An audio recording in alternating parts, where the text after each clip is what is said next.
ఒక ఆయన రాస్తాడు కేటీఆర్ చుట్టూ బిగుస్తున్న ఉచ్చు. ఇలా ఉచ్చేముంది బొచ్చేముంది నాకు అర్థం కాదు. ఏముచ్చు, దేనికి ఉచ్చు? నేనే చెప్పబడితే 55 కోట్లు ఇచ్చిన government has decided to fund. ఇక చెప్పేదానికి ఏముంది నాకు అర్థం కాదు. ఎన్నో ఈవెంట్స్కి ఫండ్ చేస్తాం.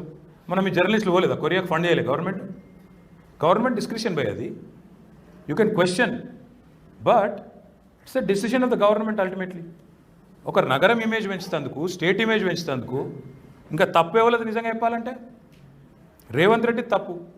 నువ్వు క్యాన్సిల్ చేయడం వల్ల ఇవాళ ఏం జరిగింది? పోయిన సంవత్సరం 700 కోట్ల లాభం వస్తే ఓవరాల్గా హైదరాబాద్కు, ఇవాళ నీ దిక్కుమాలిన తెలివి తక్కువ నిర్ణయంతో ఇంటర్నేషనల్ షేమ్ వచ్చింది, ఒక 700 కోట్ల నష్టం వచ్చింది. ఏసీబీ అట, ఏసీబీ విచారిస్తుంది. అసలు ఏసీబీ ఫుల్ ఫామ్ తెలుసా రేవంత్ రెడ్డికి? తెలుసా అనుకో, బ్యాగ్లతో దొరికినోడికి ఎందుకు తెలియదు కానీ anti corruption bureau. Anti corruption bureau ఎప్పుడు వాడాలండి? కరప్షన్కు యాంటీగా వాడాలి. ఇలా కరప్షన్ ఏడుంది, కాకరకాయ ఏడుంది? నేను అడుగుతున్నా, చెప్పు నువ్వు నాకు. 55 కోట్లు పంపిన మాట వాస్తవం. దేనికి పంపినాం? రేసు ఉండాలి, హైదరాబాద్ ఉండాలని పంపినాం. మరి వాళ్ళకెళ్ళి నాకేమైనా నచ్చినాయా? నేనేమైనా దాచుకుంటున్నా? ఎవరి మీద పెట్టాలని నిజానికి కేసు? హైదరాబాద్కు నష్టం కలిగించినందుకు రేవంత్ రెడ్డి మీద, ఈ తెలివి తక్కువ నిర్ణయం తీసుకున్నకు ఆయన నాయకత్వం వహిస్తున్న మున్సిపల్ శాఖ మీద పెట్టాలి. ఇచ్చిన కాంట్రాక్ట్ బ్రీచ్ నువ్వు చేసి పైసలు మిగతా కట్టక హైదరాబాద్ ఇమేజ్ దెబ్బతీసి సిగ్గుచేటైన పని చేసి ఇట్లాంటి చేస్తే ఇన్వెస్టర్ కాన్ఫిడెన్స్ ఉంటుందా అండి? Government is a continuous institution. ఒకడు పోయి ఒకడు వస్తాడు, ఇక రెడ్డి వచ్చే మొదలాడు అంటే కుదురుతుందా? కొత్తగా వస్తే మళ్ళీ మొదటికెళ్ళి మొదలు పెడతారు ఎవడన్నా? అని తెలివి తక్కువ నిర్ణయం నువ్వు చేసి, నేను అందుకే అంటున్నా, ఇక కేసులు పెట్టాల్సి వస్తే నేను అడుగుతున్నా, మరి కామన్వెల్త్ చూసినాం, గట్లేమన్నా కరప్షన్ జరిగిందా? 114 రెట్లు పెరిగిందా? ఏమన్నా పెట్టుబడికి అనుకోడు కానీ ఖుల్లా చెప్తున్నా, yes we decided as a government. నేను HMDA vice chairman, municipal minister, I'm the competent authority to take a decision. I inform my chief minister who is the chairman of HMDA. I instructed my commissioner and secretary. ఇక England దాచితందుకు ఏముంది నాకు అర్థం కాదు. File సంతకం పెట్టినా, పంపించినా, డబ్బులు పంపించినాం, హైదరాబాద్ని మళ్ళీ సర్క్యూట్లో పెట్టించినాం. తప్పెట్లవుతుందండి? దాంతోపాటు నేను అడుగుతా ఉన్నా, చాలా విచిత్రం. ఈ మనిషి తెలిసి మాట్లాడతాడో తెలివి తక్కువ మాట్లాడతాడో కానీ, ఇగో రేవంత్ రెడ్డి మొన్న నరికిండు ఆగస్టు 25 నాడు. Telangana CM Revanth Reddy pitches Hyderabad as Olympic destination, Olympic host. ఇది 2036 ఒలింపిక్స్ కట. ఈ గొప్ప వ్యక్తి ఈయనట ఒలింపిక్స్ చేస్తారట. ఒలింపిక్స్ ఎంత ఖర్చు అవుతుంది ఎరికేనా ఆయనకు? ఒక్కసారి చెప్తాను నేను, అది కూడా. అందుకే తెలుసుకొని వచ్చిన, ఎందుకంటే తెలియకుండా వస్తే బాగుండదు కదా.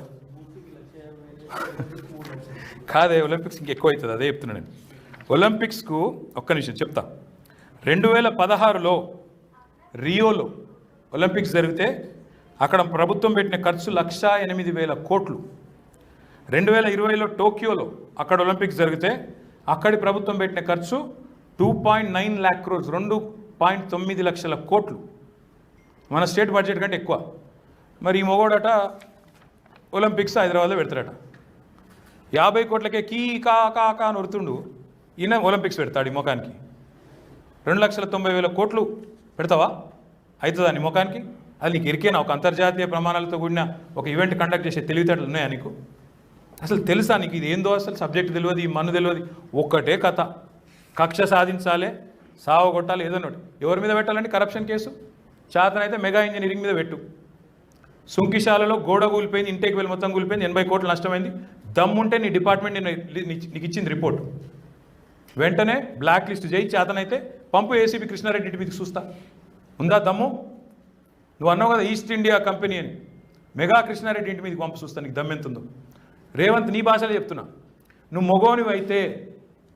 మొగోనివైతే ఏసీబీ పంపి మెగా ఇంటికి చూస్తానండి. ఉందా దమ్ము? పెట్టు ఏసీబీ కేసు. ఎవరి మీద పెట్టాలి? నీ కొడంగల్ ప్రాజెక్టులో జరిగిన గొటాల మీద పెట్టాలి ఏసీబీ కేసు. రాఘవ, నువ్వు ఇద్దరు మంచిగా కేక్ కోసుకున్నట్టు కోసుకున్నారు కదా, ఎన్సీసీని ఎల్ఎన్టీని డిస్క్వాలిఫై చేయ, దాని మీద పెట్టాలి. ఏసీబీ కేసు ఎవరి మీద పెట్టాలండి? 50 లక్షలతో దొరికిన బ్యాగ్ మ్యాన్ మీద పెట్టాలి. 8 ఏళ్ళ మరి ఆ కేసు ఎడవైందో, ఈ దేశంలో న్యాయ వ్యవస్థ ఏం చేస్తుందో నాకైతే తెలియదు. కసాబ్ అన్నటోడు, కసాబ్ కూడా ఆయనే యాడ్ చేసి, నేను చేయలేదు. కసాబ్ అన్నటోడు తుపాకీతో కాల్చుకుంటే టీవీ కెమెరాల ముంగట దొరికితే కూడా మన దేశంలో 4 ఏళ్ళు పట్టింది. అందుకని నేను కూడా ఏమనుకున్నాను, ఇక రేవంత్ రెడ్డి కూడా శిక్ష పడతానికి 8 ఏళ్ళు పడుతుందేమో అనుకున్నా. ఆ 8 కూడా దాటిపోయింది. మరి చూడాలి మరి ఏమవుతుందో. నేను ఇంకొక మాట అంటున్నా, కేసు పెట్టాల్సి వస్తే ఎవరి మీద పెట్టాలండి? ఇవాళ ఈ రేసు రద్దు చేయడం వల్ల గవర్నమెంట్కు స్టేట్కు జరిగిన లాస్ కోసం రేవంత్ రెడ్డి మీద పెట్టాలని డిపార్ట్మెంట్ మీద పెట్టాలి కేసు, ఏసీబీ కేసు. ఇలా ఆయన తీసుకున్న నిర్ణయం వల్ల ఆ సంస్థకు లాభం జరిగింది. రేసు పెట్టకుండా వాళ్ళు 55 కోట్లు హ్యాపీగా లోపలేసుకున్నారు జేబులో. ఎవరి మీద పెట్టాలి కేసు? మేమేమో బ్రాండ్ ఇమేజ్ క్రియేట్ చేసినాం హైదరాబాద్, నువ్వేమో బ్యాడ్ ఇమేజ్ క్రియేట్ చేస్తున్నావు. చండాలమైన పనులు, హైడ్రా అనే దుకాణం, బ్లాక్మెయిల్ దందా, Hyderabad real estate dam, Hyderabad ఇవాళ ఏదైనా కొందామంటే బాధ, హైదరాబాద్లో ఇలా కొనేందుకు ప్రజలు భయపడితే పరిస్థితి వచ్చింది. ఇవాళ వాస్తవం కాదని నేను చెప్పేది. విశ్వనగరం విజన్ దెబ్బతీస్తున్న నువ్వు ఇట్లా చేస్తే పెట్టుబడులు వస్తాయండి? ముఖ్యమంత్రి అంటోడు రాగానే చేసిన నిర్ణయాలు ఇవ్వా. మెట్రో రద్దు, ఎయిర్పోర్ట్ మెట్రో, రేసు రద్దు, ఫార్మాసిటీ రద్దు, వస్తాయా పెట్టుబడులు, ఉద్యోగాలు? పాపం మన మంత్రి తుమ్మల నాగేశ్వరరావు గారు అందుకే మొత్తుకుంటున్నాడు, మాకు అప్పు ఉడతలేదు అంటుండు. మరి ముఖ్యమంత్రి దివాళకోరు మాటలు మాట్లాడితే అప్పటికెళ్ళి ఉడుతుందా? ఇట్లాంటి దిక్కుమాల పనులు చేయొద్దు. మేము అందుకే చెప్తా ఉన్నాం, ఎందుకు పెడతావు కేసు? పెడితే పెట్టు, అది కూడా చెప్తాను. ఇప్పుడు మీకు చెప్పింది ఆడ చెప్తా, ఏమున్నది దాచుకునే తనకి ఏమున్నది? అవు బరాబర్ ఇచ్చిన గవర్నమెంట్గా నిర్ణయం తీసుకున్నా. I am the government, I was the government, minister and secretary are the government. I took a decision in the interest of Hyderabad, I took a decision in the interest of Telangana to put Hyderabad and Telangana on international map, international circuit. తప్ప ఎందుకు పెడతావా కేసు నా మీద? Hyderabad image పెంచినందుక?